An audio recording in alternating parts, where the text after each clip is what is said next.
Olá, ouvintes do nosso podcast Mesa de Debates. Aqui quem está falando é o Guilherme e vamos dar sequência aqui ao nosso trabalho, à nossa programação. Hoje o dia extremamente, cheio aí, várias lives que o canal, fez, especialmente aqui eu, né? E então vamos seguir a nossa programação com a nossa terceira live do dia, né? Eu conversar aqui um assunto, bastante importante, que é em relação à fundação do PT, né? E para falar sobre isso, convidei aqui o Luiz Carlos Titia, né? Ele que tem uma tese aí de mestrado sobre essa questão, né? É um cara que trabalha também aí bastante com a parte da cultura e ele vai, apresentar sua tese depois, de mestrado, e depois vamos aqui fazer um bate-papo. Então, antes da gente começar, a conversar, Luiz, vamos primeiramente se apresente. Olá, Guilherme, o pessoal que acompanha, né, as transmissões. Primeiro, eu quero agradecer a oportunidade, dizer que é um prazer poder conversar sobre temas tão importantes do nosso país, né? E eu acho que isso é fundamental. Bom, eu sou Luiz Carlos Keck, eu sou historiador, mas também sou dramaturgo e diretor de teatro, né? Trabalho numa companhia chamada Companhia Teatro dos Ventos. Sou mestrado, tenho mestrado em Ciências Humanas, num programa interdisciplinar da FEFELESH, lá na USP, da Faculdade de Filosofia, Letras e Ciências Humanas da USP, e no mesmo local atualmente faço doutorado. No meu mestrado, eu estudei a questão de como impactou para movimentos culturais as mudanças que o PT promoveu na sua política interna quando assumiu o governo a primeira vez, né? Quer dizer, todo o tempo, né, de existência do PT apresentando, né, do Partido dos Trabalhadores apresentando uma proposta política para o país, mas quando se tornou governo, essa proposta não se realizou.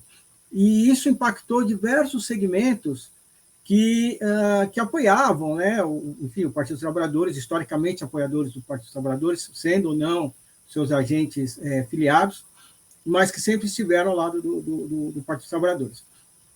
Nesse processo, depois do governo, do início do governo do Lula, né, do primeiro governo do Lula, as diversas frustrações acabaram gerando uma ruptura no movimento cultural brasileiro. Então, a minha pesquisa foi entender essa ruptura, mas, sobretudo, entender as mudanças ocorridas dentro do Partido dos Trabalhadores que levaram a essa ruptura. No meu mestrado, no meu doutorado atualmente, eu estou pesquisando a guerra cultural e o fascismo no Brasil a partir da ascensão do bolsonarismo, também entendendo qual que é o papel do Partido dos Trabalhadores, né, das contradições que os Partidos dos Trabalhadores realizaram, né, enfim, apresentaram nas suas políticas, que levou, não diretamente, ou talvez até quase que diretamente, à ascensão do bolsonarismo. Então, vou apresentar aqui, em linhas gerais, o fruto dessas pesquisas, né, com a centralidade dos Partidos Trabalhadores. Eu acho que é muito importante, primeiro eu quero demarcar isso, né, é muito importante entendermos o Partido dos Trabalhadores, naquilo que ele tem de avançado e naquilo que ele tem de contradição. Eu já fui militante dos Partidos Trabalhadores, né, eu venho de uma família, meu pai era operário, e foi militante dos Partidos Trabalhadores, foi um dos fundadores na cidade que eu moro. Então, de alguma forma, eu cresci muito próximo ao Partido dos Trabalhadores, mas hoje eu me coloco crítico à esquerda do Partido dos Trabalhadores.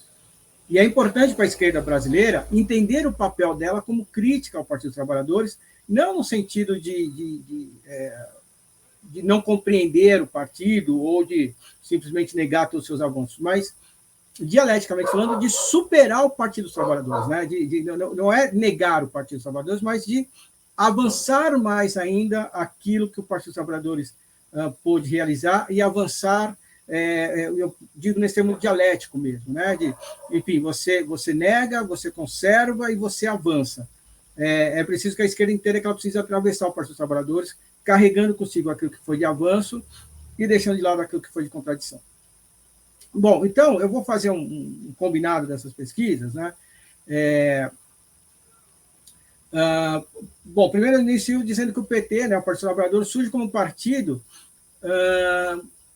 num momento muito característico, que é a crise ao socialismo realmente existente, né? Desculpa, minha cachorrinha aqui está latindo. Quietinha. Essa crise é muito importante de ser compreendida. Meus cachorros, o vizinho aqui, estão todos... perdão, gente.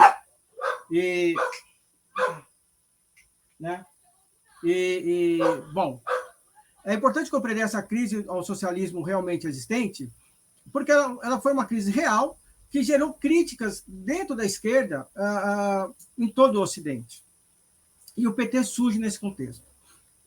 Por isso, ele surge como um partido que se apresenta, desde o seu início, como um partido que defende um socialismo democrático, que nós entendemos como um socialismo muito mais próximo à social-democracia do que ao socialismo real, né? Um socialismo que se pretende uma transição a um outro, enfim, a uma outra realidade de um Estado sem classe ou de uma sociedade sem classe.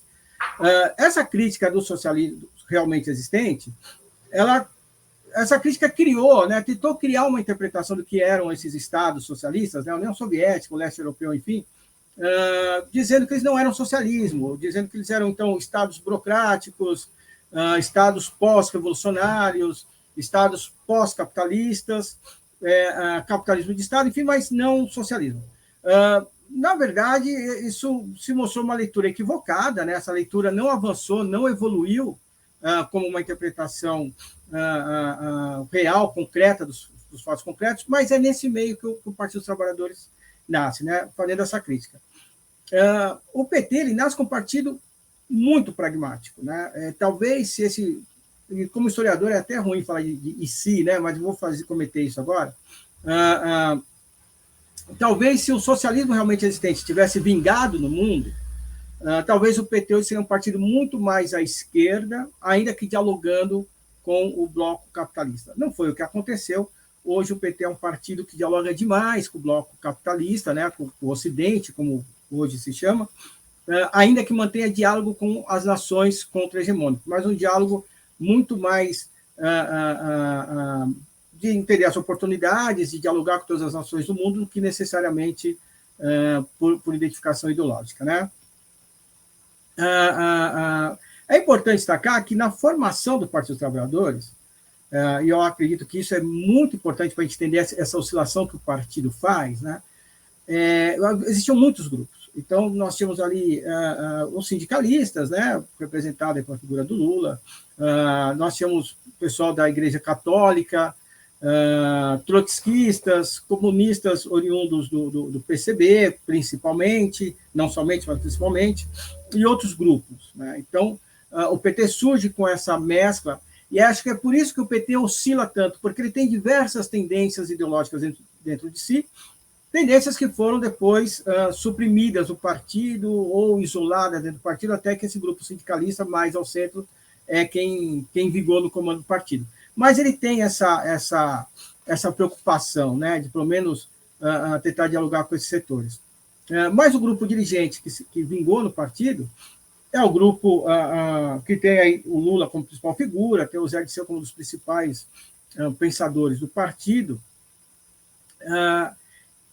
e é esse grupo que comanda o partido quase que todo o tempo desde a sua fundação, apenas um pequeno período no começo dos anos 90, esse partido não foi dirigente, mas mesmo não sendo dirigente, esse partido criou uma direção própria dentro do PT, que foi quando Lula fez as famosas caravanas pelo Brasil, que ele cita até hoje, né? Na verdade, aquele momento das caravanas era um momento de uma rebeldia, de uma atuação à revelia da direção do partido, e logo depois eles retomaram a direção. Mas o partido se desenvolveu, historicamente, nos anos final dos 70, né, 80 e 90, que é justamente o período de ascensão do neoliberalismo, que é uma ideologia, né, uma forma de organização dentro do imperialismo, e o PT se moldou a essa realidade. Né? Então, o que ele toca hoje, para muitos analistas, é chamado de um social-liberalismo. Quer dizer, é uma política liberal, mas com uma agenda até certo ponto de atenção social, de assistência, né? O termo assistencialismo é muito negativo, mas de uma assistência social que serve, inclusive, para impedir rupturas da ordem, né? Acho que isso é importante. E aí, mais do que a gente ficar pensando abstratamente, eu acho que é muito interessante a gente ver como que foi o governo do PT, né? Os 4 primeiros governos, os 3 primeiros e meio governos, pensando aí na deposição da Dilma, porque o governo apresenta, o PT apresenta justamente, né? A gente pode ver nesses governos esse desenho, né? Então, a gente vê governos que são um verdadeiro sonho hegeliano do Estado, né? Quer dizer, ele traz para dentro do Estado todos os setores da sociedade. Então, nós tínhamos desde da Cátia Abreu, do Mauro Blay, que representam o agronegócio, até representantes da agricultura familiar, do MST. Então, todos os setores da sociedade representados dentro do governo, numa tentativa de tentar criar, de que o Estado fosse, o governo fosse a própria mediação entre os setores da sociedade, para que o governo não tivesse que optar, né, de se colocar ao lado de uma delas. Eu falo que isso é um sonho hegeliano porque Hegel, né, grosseiramente falando, tinha essa ideia de que o Estado seria, então, o organizador das diversas contradições da sociedade, tentando encontrar um equilíbrio do interesse da maioria das pessoas. Isso é o que o PT tentou promover nos seus governos. Nós vimos que isso é impraticável, né? Impraticável porque, durante seus primeiros governos, a gente costuma falar assim, o governo Lula, por exemplo, pegando os 2 primeiros governos do PT, ele teve diversos momentos. Né? Então, a gente tem um primeiro momento de austeridade do governo, nós tivemos um segundo momento em que, muito mais por mérito de uma conjuntura internacional favorável, com a alta do preço das commodities, com uma política de compra internacional da China muito grande, algumas regiões do mundo que tiveram alguns problemas na sua produção de commodities, então intensificando ainda mais o preço das commodities e o consumo das commodities brasileiras, enfim, uma série aí de fatores em que os governos do Lula, né, sobretudo nesse segundo momento, conseguiu manter os lucros do rentismo e bancar as políticas sociais com esse dinheiro, com esse outro dinheiro, né, com esse dinheiro que vinha do preço das commodities. É óbvio que isso é uma matemática que não vai dar certo, porque o preço das commodities está muito mais associado, ele é muito mais determinado pelo capitalismo internacional, né? Até é redundante falar capitalismo internacional, mas enfim, pelo preço dos produtos no mercado internacional, do que por políticas públicas internas, né? Não houve políticas de desenvolvimento nacional. Esse foi acho que esse é um grande exemplo do que é o Partido dos Trabalhadores, dentro desse seu contexto de tentar fazer uma mediação. Nesse sentido, o que dá para a gente falar muito, que a experiência deixa claro, né, mais do que a análise dos documentos do partido, embora também sejam importantes, é que o Partido dos Trabalhadores, então, tenta, né, ele tem uma base popular muito forte, isso é muito impressionante, uma base popular, inclusive, que surge a partir do sucesso do partido em organizar a classe trabalhadora em diversos sindicatos, em organizações de trabalhadores do campo.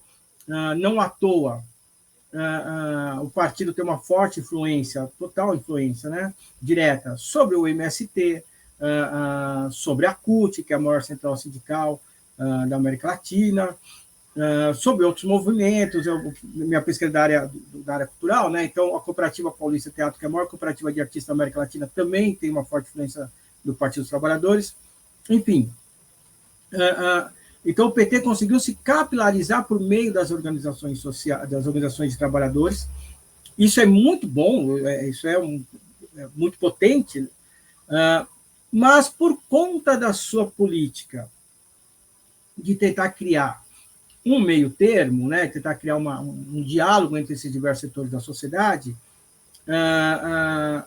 ao invés de utilizar, né, essa potência, de colocar essa potência no sentido de organizar a classe trabalhadora e colocá-la como sujeito ativo da luta de classes, isso acaba servindo para que isso acaba sendo utilizado para colocar a classe trabalhadora num ponto de inatividade, né, de não atuação. A gente viu muito isso agora nos últimos momentos as eleições, que a ordem do partido era não buscar enfrentamento, não ir para as ruas e vencer apenas eleitoralmente o Bolsonaro, o que acho que foi uma estratégia muito ruim, porque venceu o Bolsonaro, mas não venceu o bolsonarismo. A gente viu isso agora nos eventos que ocorreram recentemente. E agora eu apresento um ponto que eu acho que é importante, que é essa política de conciliação de classes do partido. Normalmente pessoas de esquerda mais radical falam sobre a conciliação de classes muito em abstrato. Acho que a gente precisa desenhar melhor isso, né? Quando o Partido dos Trabalhadores chega ao governo, os dois maiores partidos do país, né, ou talvez os dois únicos partidos reais, assim como a proposta política do país, era o PT e o PSDB, dos partidos grandes, né? Não estou falando aí do PCB, do PSTU, enfim, que são os partidos de esquerda que também têm propostas no país, mas são partidos ainda muito pequenos, sem representação dentro do Congresso, ou nas câmaras, nas prefeituras, enfim. Qual que foi a estratégia do PT para governar isolando o PSDB?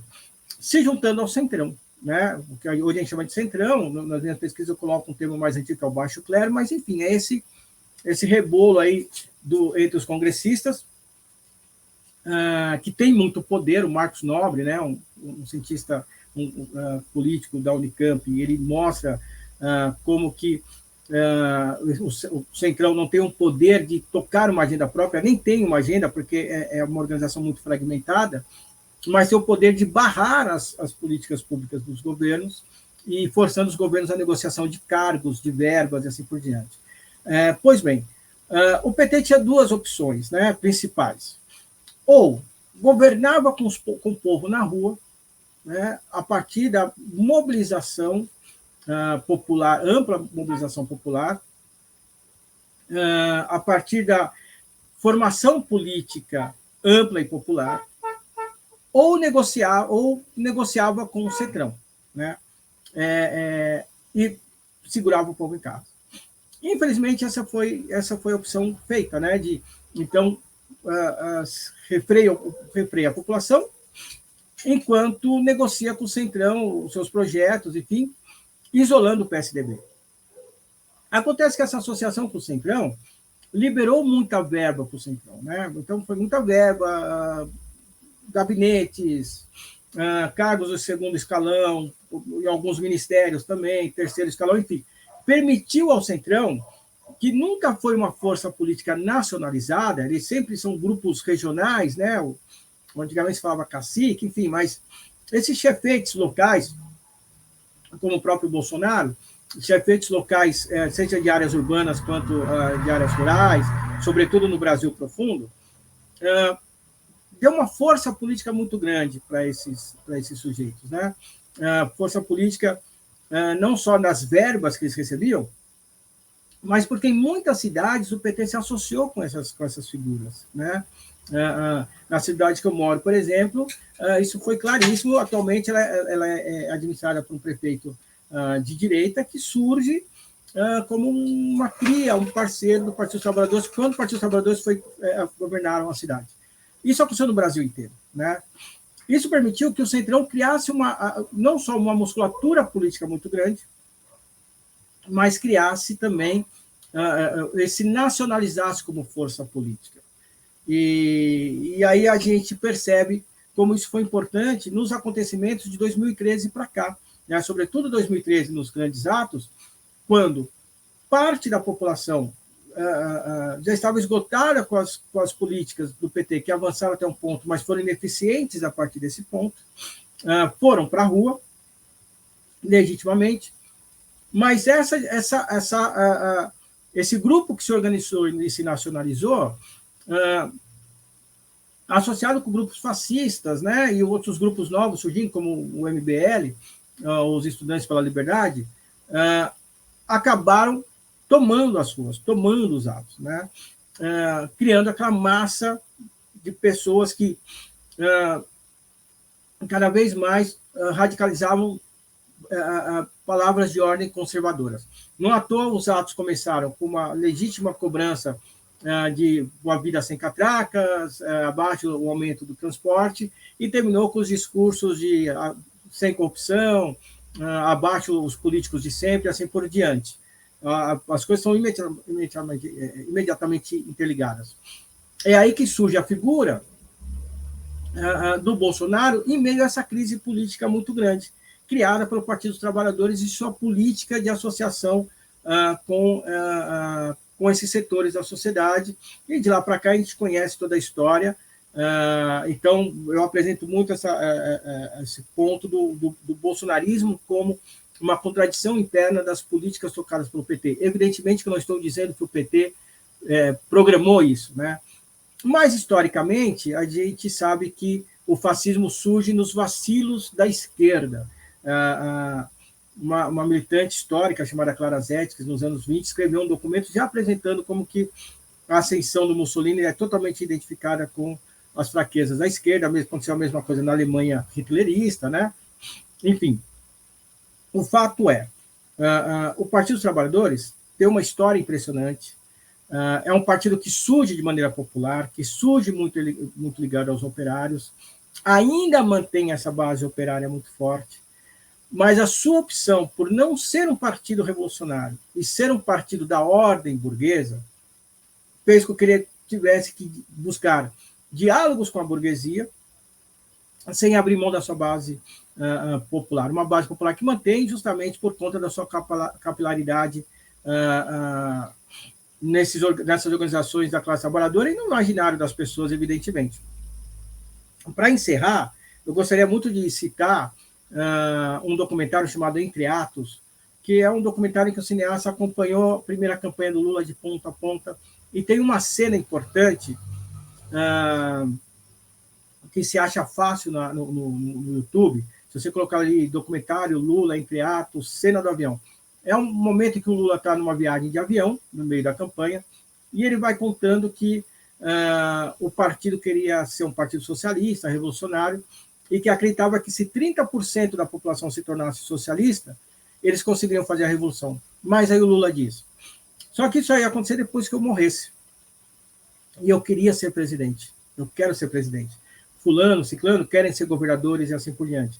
Então, a gente teve que mudar a pauta, enfim, do partido. Eu acho que fica muito claro o momento em que um partido abre mão de ser um partido revolucionário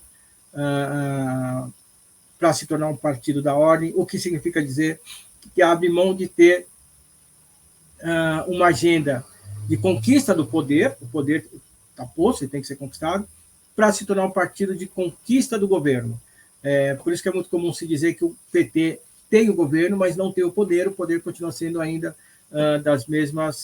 dos mesmos setores, da burguesia, das mesmas famílias, enfim, que comandam o Brasil desde sempre, né? Desde a sua história, desde o período colonial. Eu acho que é isso que eu tinha para apresentar, tentei ser conciso, né, para não ficar um monólogo muito longo. Não sei se era isso que o pessoal estava a fim de ver, mas eu acho que agora a gente pode trocar ideia. O que você acha, Guilherme? Perfeito. Eu acho que achei boa a exposição, né? E Luiz, né? Então vamos aí para as perguntas, né? E a primeira pergunta que eu faço é depois, né, de uma crise política muito forte, né? O PT volta, né, ao governo, né? O que esperar deste novo, né, governo de conciliação de classe, né, em cima do que você coloca? Ótima pergunta. Acho que essa é a pergunta mais valiosa dos últimos tempos, né? Particularmente, a partir das pesquisas que eu faço, da leitura que eu faço, eu acho que há pouco a se esperar, né? Por quê? Não quero ser só pessimista, mas quero apresentar os motivos, né? Primeiro, a gente tem uma composição de uma frente ampla muito complicada, né? Com muitos riscos, muitos riscos. O primeiro risco, evidentemente, é a presença do Alckmin como vice-presidente, porque a chance do Lula não terminar seu mandato é muito grande, por diversos fatores, né? Por conta da idade, por conta da saúde, por questões políticas, enfim.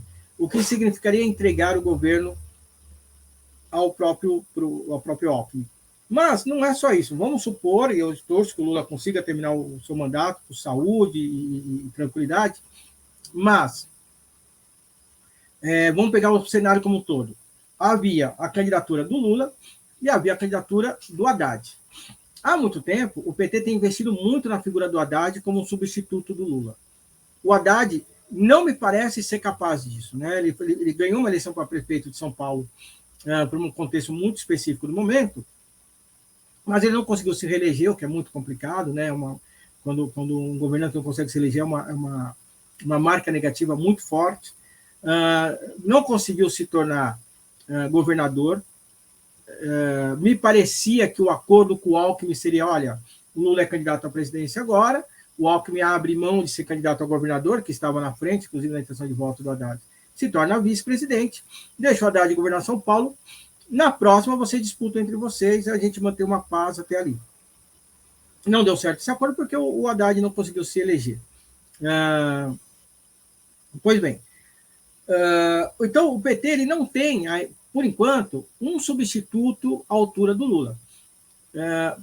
Daí eu acredito da insistência com o Haddad como ministro da Fazenda. O que me parece muito arriscado, posto que não é o campo dele, né? Acho que tem um mestrado, ou, enfim, uma pós-graduação em economia, mas uma coisa é você ter uma atividade acadêmica numa área, outra coisa é você ter efetivamente uma atuação profissional nessa área, né, uma longa experiência, o que ele não tem. Um outro risco nisso, né, nesse momento, era a crença de que o Partido dos Trabalhadores, sobretudo o Lula, né, a gente precisa separar o Lula do Partido dos Trabalhadores. O Partido dos Trabalhadores tem cada vez encontrado mais dificuldades para se colocar como um partido viável, ao passo que o Lula ainda é uma figura descolada e que puxa, né, o partido. O Lula combinou com a grande burguesia esse acordo, né? Mas nesse acordo tinha ali que vamos isolar, então, o setor bolsonarista. Só que esqueceram de combinar isso com os bolsonaristas. E os bolsonaristas ainda têm muita força, né? Esses setores da extrema-direita que se nacionalizaram, que se tornaram uma força política nacionalizada, ela ocupa quartéis, ela ocupa comandos da Polícia Militar, eles vão assumir agora o parlamento com muitos parlamentares, né, dentro desse campo político, enfim. Me parece que o governo Lula é um governo emparedado, é visível que as Forças Armadas não vão acompanhar o Lula, um governante que não tem a estrita capacidade de comando, né, das suas Forças Armadas, é um governo fraco, é um governo que deve muito ao mercado. Eu não sei se vocês assistiram, né, aquelas entrevistas no período eleitoral, tanto na Rede Globo, que o Lula fez ali com o William Bonner, e na CNN com o William Vac, né, perguntas que foram muito feitas muitas perguntas no sentido de como é que vai ser a sua plataforma política, a sua agenda.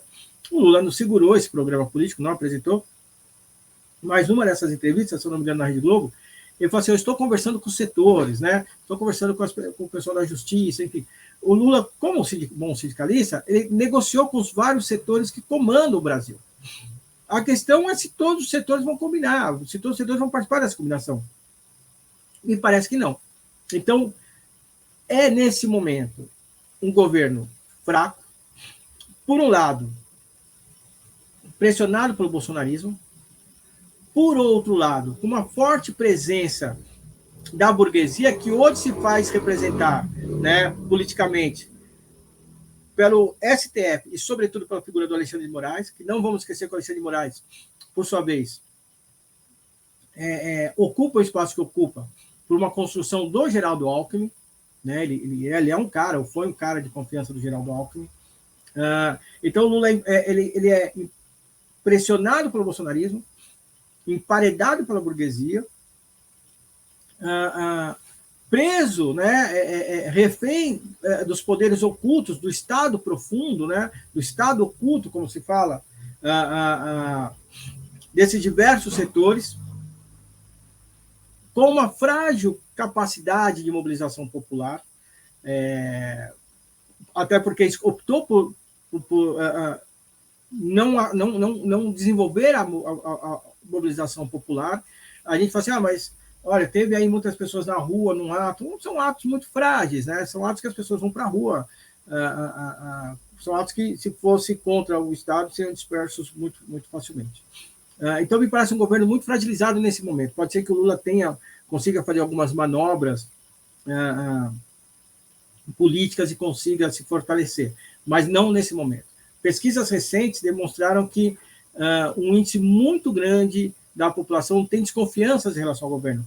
Isso é raro, né? Talvez seja a primeira vez em que um governo novo não tem aqueles seus primeiros 90 dias de paz, né? Parece que o PT não tem isso nesse momento. Então, ele é um governo refém. É interessante notar essa grande manifestação de diversos países em defesa da democracia do Brasil, porque a gente vive um momento de radicalidade da disputa hegemônica em nível global, que está muito marcado na guerra da Ucrânia, né? Uma guerra da OTAN contra a Rússia que acontece em terreno ucraniano, né? Não é uma guerra entre Rússia e Ucrânia, é uma guerra entre OTAN e Rússia, utilizando soldados da Ucrânia no solo ucraniano. É óbvio que o Ocidente inteiro vai se portar como o grande fiador do governo do Lula, né? Da democracia brasileira representada na figura do Lula, porque se o Lula se torna também refém do imperialismo capitaneado pelos Estados Unidos, ele enfraquece o papel do país nos BRICS, né? Então a gente percebe que tem vários níveis aí, várias dimensões importantes, tanto em nível geopolítico quanto em nível doméstico. Mas em todas elas, me parece que o Partido dos Trabalhadores hoje não tem um capital político muito forte, está muito mais numa situação de refém do que de quem pauta a situação. Perfeito, Luiz. Luiz, em várias literaturas aí, né, que falam sobre, né, a fundação do Partido dos Trabalhadores e principalmente a fundação da Central Única dos Trabalhadores, né, a CUT, é citado aí os sindicalistas autênticos, né, entre aspas, o sindicalismo autêntico que se configura aí na figura do Lula. Mas acho que caberia a pergunta, né, quem eram esses sindicalistas autênticos, né? Porque eu tenho uma tese, né, lida aí de alguns relatos, de alguns de livros, né, digamos assim, né, que inclusive de entrevista com esse próprio setor do sindicalismo autêntico, que eram, né, rachas, né, ou frações que romperam, né, do sindicalismo que ficou atrelado na época da ditadura, né, que não aguentou o tranco, aí romperam. Quem era esse sindicalismo autêntico, Luiz? É importante entender a própria história do sindicalismo brasileiro, né? Porque nós somos um país de uma industrialização tardia, então, consequentemente, de uma formação de uma classe trabalhadora tardia. E, de certa forma, os sindicatos brasileiros foram criados não estou dizendo que foi diretamente criado, né, unicamente criado, mas com uma forte presença, né, do Estado. Né? Então, nós temos a ideia do sindicato no Brasil é uma ideia de um sindicato muito institucionalizado. Né? Vou citar um exemplo. Eu lembro uma vez eu estava no encontro, né? Eu sou sindicalizado, né? Como artista de teatro, e uma vez eu estava no encontro entre sindicalizados de outros estados, e um deles foi um presidente do sindicato de um dos estados do Nordeste, falou que ele estava na Alemanha e o pessoal achou interessante a existência de um sindicato institucionalizado de artistas no Brasil. E aí eu comentei, falei assim, mas o interessante seria que nós não fôssemos mesmo tão institucionalizados, né? É óbvio que falei isso de uma forma jocosa, mas não deixa de ser verdade, porque os sindicatos no Brasil, eles são muito tutelados pelo Estado. A gente pode ver como que os sindicatos são tão dependentes dos recursos, né, das contribuições, dos repasses do Estado, muito mais do que das contribuições dos trabalhadores. Né? Quem mantém os sindicatos no Brasil são muito mais repasse de recursos públicos do que uma forma de militante do trabalhador de cada setor no intuito aí de manter as suas organizações. Pois bem, entendendo isso, o que a gente tem então uma figura de um sindicalismo, a gente tem uma situação de um sindicalismo institucionalizado, e quando chega a ditadura, essa institucionalização é feita pelo próprio aparato do regime militar. E aí que surge, a partir das grandes greves, né, a gente tem um conjunto de greves que acontece coincidentemente.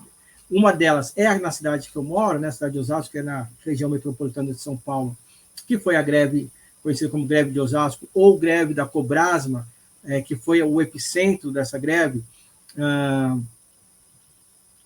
O que é um nome injusto, porque apesar da Cobrasma ter sido a principal fábrica envolvida, ter sido o epicentro da greve, não foi a única fábrica envolvida. Né?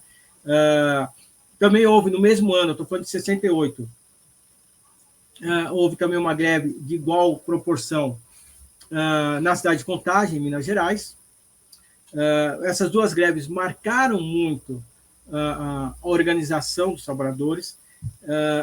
Em Contagem, ela teve um caráter muito mais espontâneo, mas aqui ela foi organizada tanto pela Frente Nacional do Trabalho, quanto por jovens militantes, que depois da greve, né, ser debelada, de serem presos, enfim, acabaram entrando na luta armada.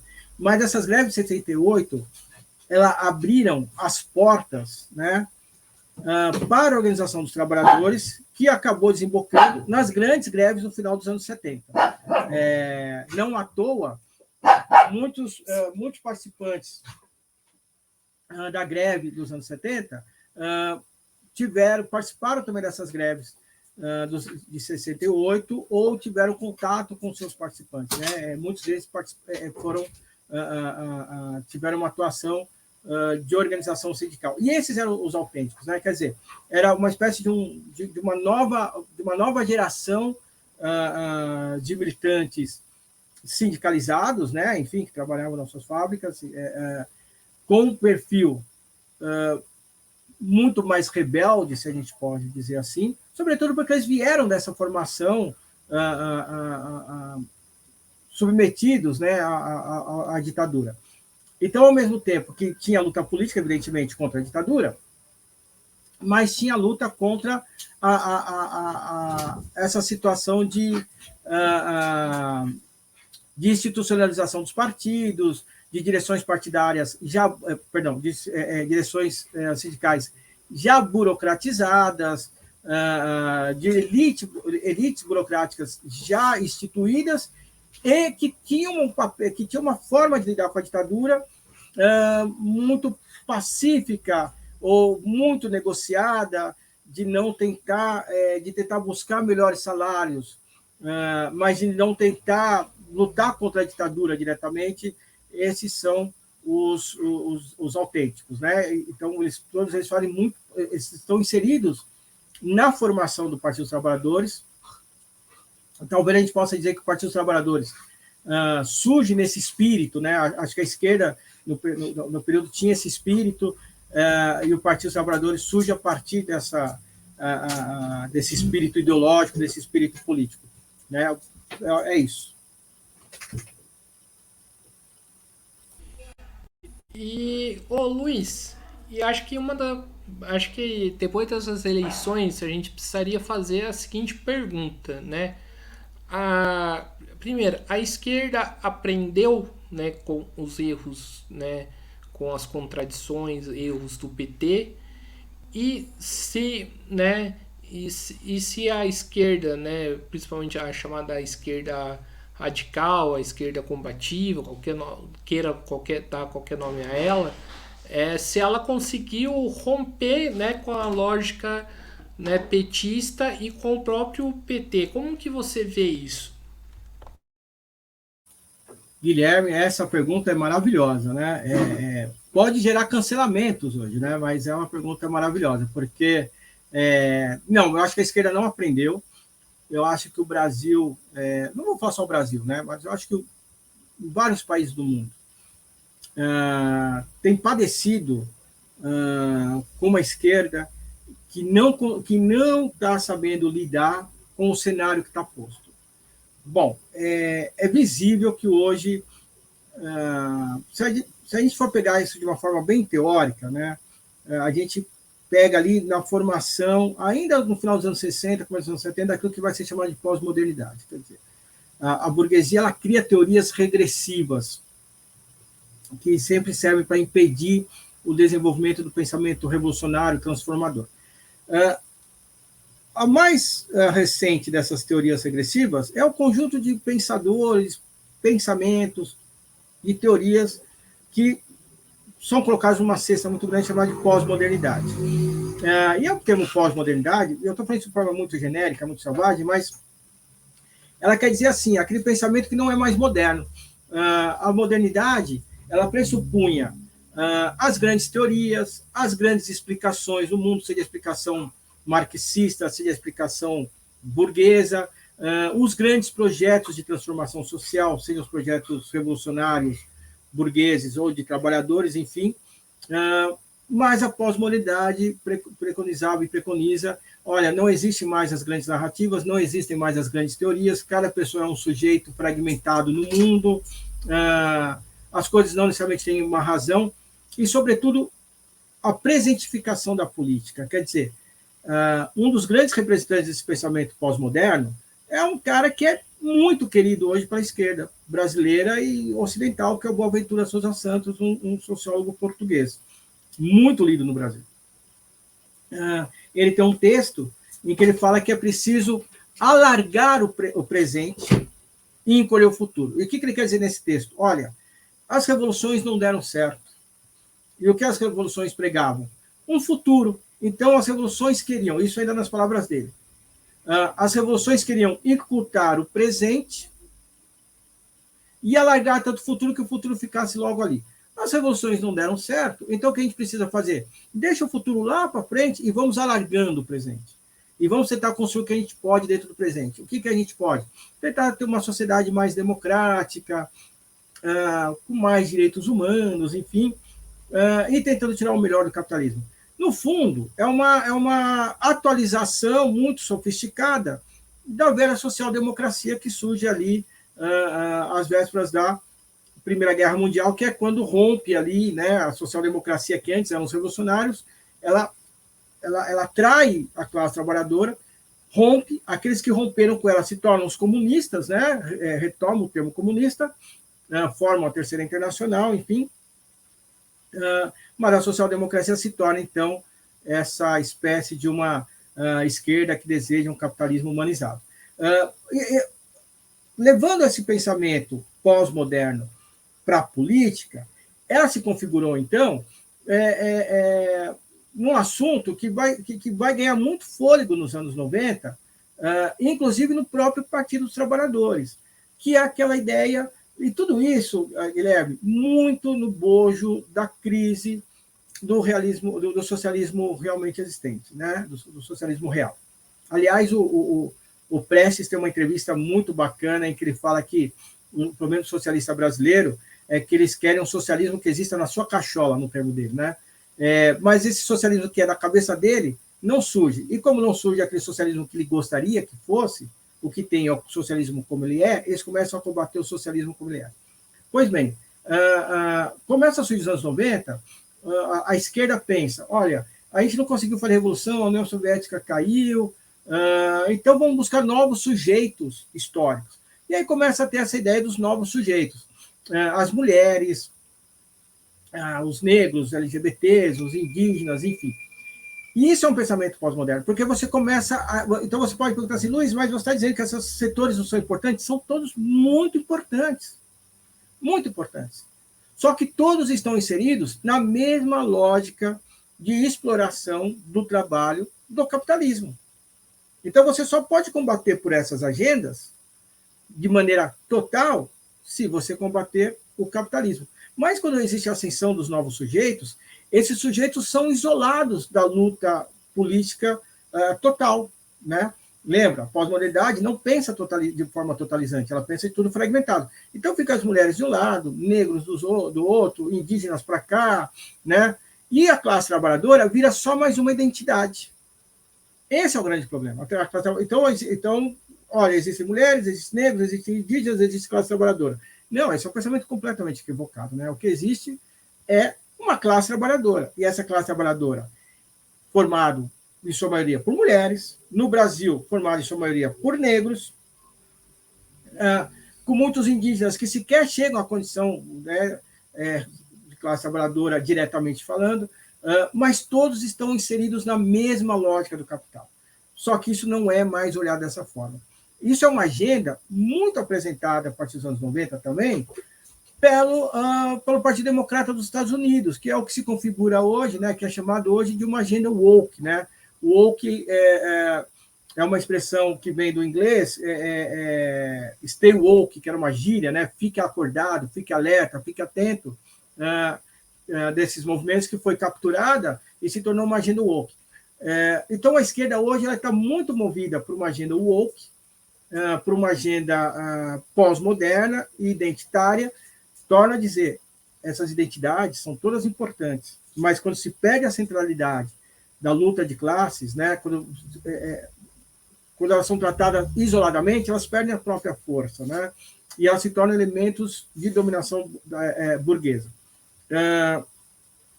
Eu acho que um grande exemplo é o Chile, né? Então, no Chile surge ali aquela figura do Gabriel Boric, né, o atual presidente, um jovem militante que surge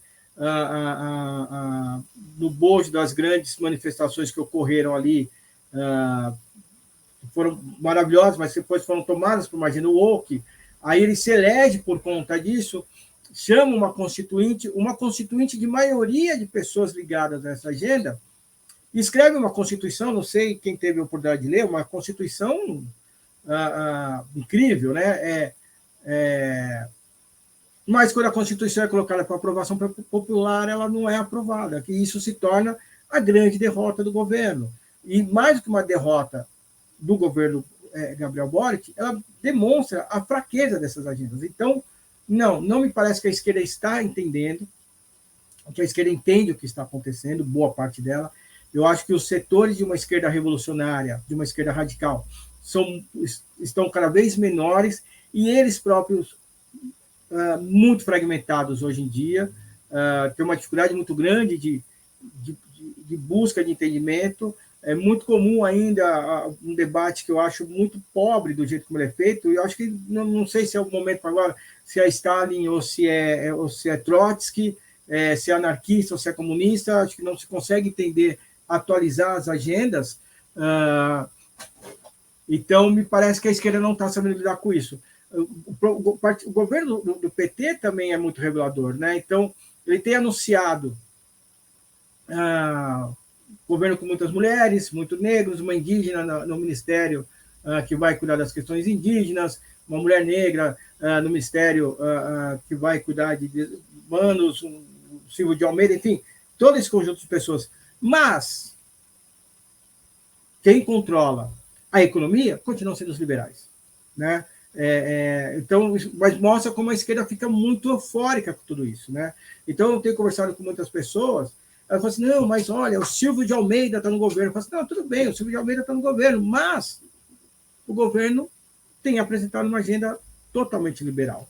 Na última reunião na primeira reunião, né, que o Lula fez com o Tarcísio de Freitas, ele já falou que aceita, topa a privatização do Porto de Santos, né, sem nenhum tipo de debate político em torno disso. Então, a esquerda hoje está muito presa a uma agenda imagética, que entende a ideia de condição histórica da mulher, das pessoas negras, dos indígenas, a ideia de a compreensão da condição histórica desses segmentos, se tornando uma identidade fechada em si mesmo, né? E, enquanto isso, a luta de classes no Brasil hoje, por exemplo, é feita só entre dois setores. Pequena burguesia, que se representa politicamente como extrema-direita, e a burguesia, né, que se apresenta politicamente como direita. A esquerda hoje não está na luta política. O PT não é esquerda, o Lula não é esquerda, o governo não é de esquerda, né? A esquerda precisa se recolocar na luta política. A luta política é dinâmica, né? Nesse momento, a esquerda brasileira não faz parte da luta política. Na luta de classes, ela só tem apanhado e está vendo seus dois inimigos muito lá na frente. Tá certo, Luiz. Vamos aqui para a última pergunta aí do nosso podcast, né? Luiz, sobre você falou aí do novo governo, né, e tudo mais, do social liberalismo. Como que vai se dar esse social liberalismo no momento, né, de crise econômica que o mundo e o Brasil passa, né? Como que esse social liberalismo vai, né, vai atuar? Eu acredito que esse governo ele vai padecer muito para conseguir manter o seu caráter social.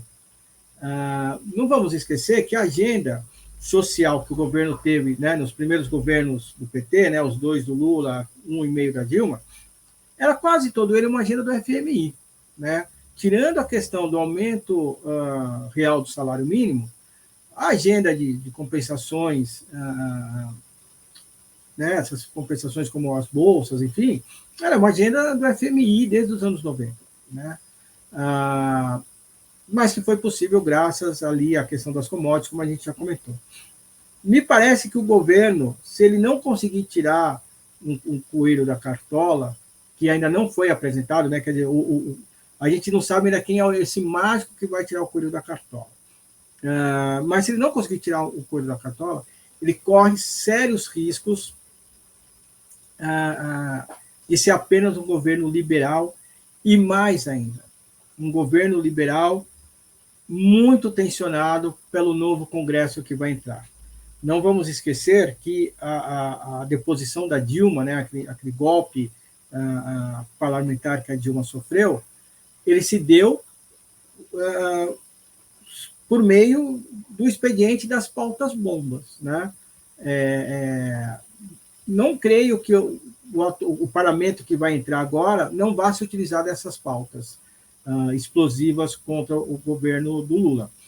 Me parece que existe um movimento da burguesia, da figura né, do setor da justiça, em tentar barrar já alguns desses deputados. Não sei onde isso vai, como é que isso vai se desenvolver, mas só para a gente ter uma ideia, na minha pesquisa atual eu fiz um cálculo muito grosseiramente sobre os primeiros colocados nos 5 maiores, mas sobretudo nos 3 maiores colégios eleitorais do país, né, que é Minas, São Paulo e Rio de Janeiro. É muito interessante, porque nesses 3 colégios eleitorais, a imensa maioria de votos, né, são para os setores de extrema-direita. Aqui em São Paulo se fala muito do Boulos, que teve mais de 1 milhão de votos, mas foi 1 milhão e pouquinho de votos, Segundo colocado, que a Zambelli, ela teve menos de 50 mil votos, alguma coisa em torno de 50 mil votos de diferença, que é muito pouco para São Paulo, né? Que não parece que foi tanto 1 milhão, porque ela ficou 900 mil e tanto, mas foi quase a mesma, foi quase 1 milhão também de votos, muito pouco ela não superou o Boulos. Logo depois dela vem o Eduardo Bolsonaro, enfim. Então eu fiz um cálculo dos 10 primeiros colocados desses colégios eleitorais. E a grande maioria de votos, eu peguei isso porque justamente o deputado, esse que é eleito diretamente pelos seus votos, né, que não é aquele que aproveitou do coeficiente eleitoral, ele representa uma massa de votos, uma massa ideológica de votos, né? Nós vivemos um país hoje marcadamente, pelo menos metade do país, ou quase metade do país, tem alguma inclinação para esse campo político. Por tudo isso, né, então, pela dificuldade de lidar com o parlamento, pelas grandes amarras que fez com a burguesia, por ter o Alckmin do lado, enfim, como eu já disse, um governo refém dessa situação, me parece que ele vai ter muita dificuldade em lidar com o desejo de ser um governo social. Me parece que ele vai ser ainda um governo liberal, no cenário que está posto hoje. É óbvio, pode ser que o Lula se torne esse mágico que põe a cartola na mesa e tira um coelho, como aconteceu com as commodities. Mas o mundo hoje não tem, né? O mundo hoje não me parece que passa por um bom momento para isso, né? Como eu falei no passado, houve uma política da China de comprar muita commodity. Essa política não existe mais hoje, né? O conflito, alguns analistas colocam o conflito da Ucrânia como algo muito perto do que é uma guerra mundial, né? Lógico que não nas proporções do que foi a Segunda Guerra Mundial, até porque a forma de fazer guerra é outra, mas que envolve grandes problemas econômicos em escala global. Então, o cenário geopolítico não é favorável, o cenário doméstico pode se tornar imensamente desfavorável, já não é muito favorável agora. Então, me parece que o governo não conseguirá manter uma agenda social liberal, né? Me parece que vai ser uma agenda muito imagética, uma agenda muito emocional, tentando evitar grandes pressões populares. Talvez tente algum mecanismo aí de manutenção das bolsas, conseguiu agora com essa PEC manter aí alguns repasses, né? Retomar o Bolsa Família com os valores que foram deixados pelo Bolsonaro no seu outro programa, mas isso tem um custo, e isso é só até o final desse ano, né? Não se sabe ainda como é que vai se fazer nos próximos anos, então tudo isso está muito em aberto. Me parece que tempos difíceis vêm pela frente, espero que não sejam tempos tenebrosos, mas tempos muito duros vêm pela frente. Então é isso aí, pessoal, né? Estamos encerrando mais uma entrevista aqui do Mesa de Debates, a última, né, do dia. Terão aí mais outras programações aí nas semanas, feitas aí por mim, também pelo André e também pelo Willis. Também teremos novidades aí vindas por aí, mas por hoje é só, né? Chega, agora é a hora do descanso, né? Brincadeiras à parte aí, né? Quero aqui agradecer a participação do Luiz Carlos, né? Gostei aí bastante aí do papo, né? Acho que, né, fazer essa discussão, né, é de extrema importância, né? Então por isso, né, quero agradecer a sua participação aqui no canal.